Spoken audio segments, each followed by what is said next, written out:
Tuesday night's shooting in Oxford is now being investigated as a fatal shooting, and that's because sadly one of the three victims passed away.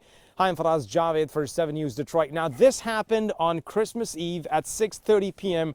right here on Ray Road between Lapeer and Oxford. I got a chance to speak to an eyewitness who said he heard 4 gunshots, and when he came out to investigate, he just couldn't believe what he saw. The lady was bleeding from the face. As far as I know, the gentleman was shot in the midriff, and I don't know where the passenger in the back was shot. William Brazili shared with me the details about what happened Tuesday night. He was running from somebody and went off the road, and people were stopping to assist him. When he realized he couldn't get out of the ditch, he came out and pointed a gun at a lady in a van trying to steal her van.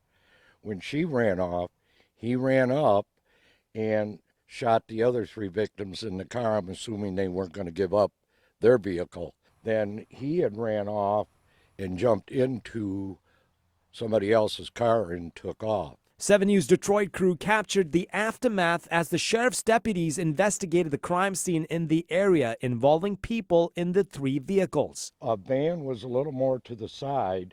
The pickup truck was more to the center of the road, kind of on an angle, and there was other vehicles a little farther down. Williams says the gunshot victims were in the pickup truck. Just the fact that something like this happening on Christmas Eve, it must have blown your mind.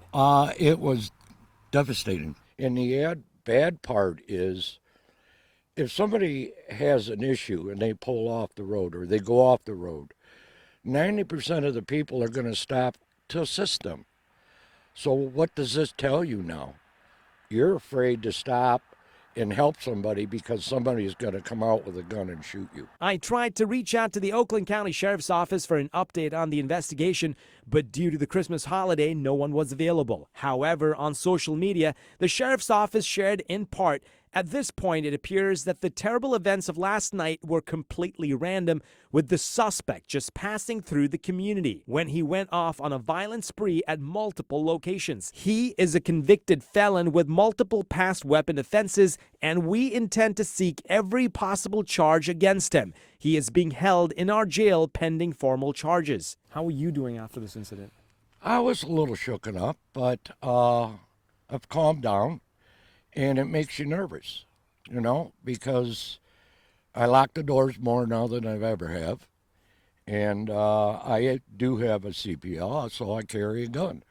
And now it's got you to where when I travel, I carry. Now the Sheriff's Office also added that there's no threat to the public and the other 2 victims should be on the road to physical healing. In Oxford, I'm Faraz Javed, 7 News Detroit.